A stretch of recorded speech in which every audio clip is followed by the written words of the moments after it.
Aloha. I wanted to talk about Princess Kaiulani, who died in 1899 at the age of 23 and was heir to the Hawaii Kingdom. If Lili'u had died, Kaiulani was the heir apparent and was would have been the first Hapa queen, half Scottish.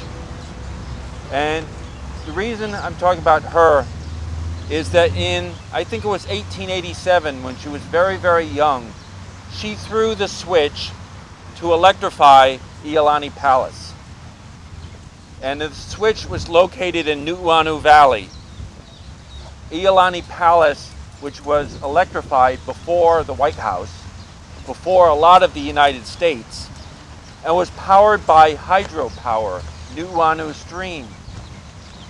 And if we are talking about political sovereignty, we also have to have economic sovereignty.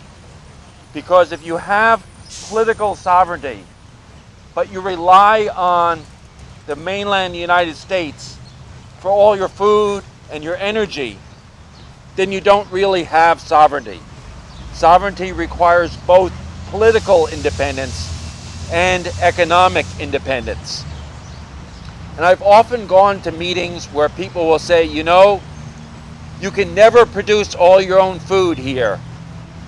We should talk about 5% conversion or 10% conversion to local food, but you'll always be dependent on the outside.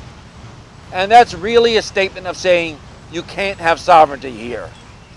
You can't be independent. Back during the California gold rush, we exported wheat to California. In the year 1900, we produced more rice in Hawaii than any U.S. state with the exception of Louisiana.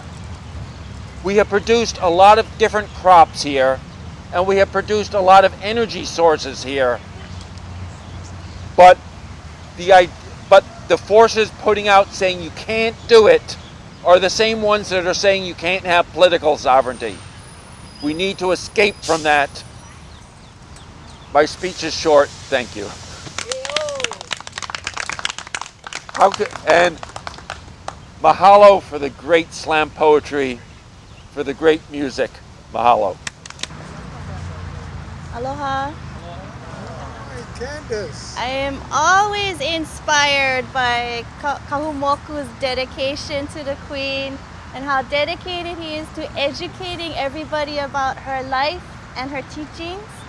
And also, Kekuni Blaisdell, I'm inspired when I listen to him and he talks about how he came to his political consciousness through the Queen's book, through Hawaii's Story by Hawaii's Queen. And I think that speaks to a lot of people's experiences. So when I teach this book in my classes at UH, the students, they're amazed by how brilliant and how strong she was. And one of their favorite scenes is when Kalakaua cabinet, after she takes the oath of office, Kalakaua's cabinet goes to her and say, you need to renew our commissions. And she says to them, you need to resign first before I can renew your commissions. And she forces them to resign, and she chooses a cabinet of her own, of the people who would support her. And they love that scene because they find that she uses the law against the annexationists. And what this book, the importance of this book is that it continues to have implications for the future. This book shows us the path to deoccupation. And so Keanu Sai has an article where he looks at the Cleveland Lili'u Agreement, and we can read about it in the book. After the overthrow, Minister Willis goes to Lili'uokalani and asks her, how will you punish the men who overthrew you? And she says, tradition would state execution, but I am personally inclined to banishment. And what the American newspapers did They put in the newspapers that she was going to behead all of them because they wanted to make her look like she was a savage. But that was not what she said. So Cleveland offers her a deal. Cleveland says, if you give full amnesty to the men who overthrew you, I will restore you to your throne. She fulfilled her obligation. She says in her book, the only official communication made by me was to the effect that there should be perfect amnesty, and this was made in recognition of President Cleveland's courtesy and justice. She fulfilled her obligation. Did the United States fulfill their obligation? No. Cleveland, not yet. Well, they just got to get out, right? Cleveland did not fulfill his obligation to her. And so Keanusai argues that is the basis for our argument that overthrow, the annexation, statehood are all crimes against the Kingdom of Hawaii and its heirs. So this book continues to have that kind of importance for students. I want to say, one of my students, he's a band teacher. He's a band teacher, and what he does is he teaches the Queen's compositions. He teaches her music, and he teaches her book at the same time.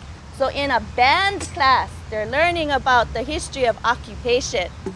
So I cannot tell you, this is the first book I teach in all of my classes because it allows students to have that experience of that political, the awakening of their political consciousness. But I really want to thank Kahumoku for doing this every year, for bringing people together and for allowing us to learn from each other, these things that we didn't know. Thank you. Mahalo.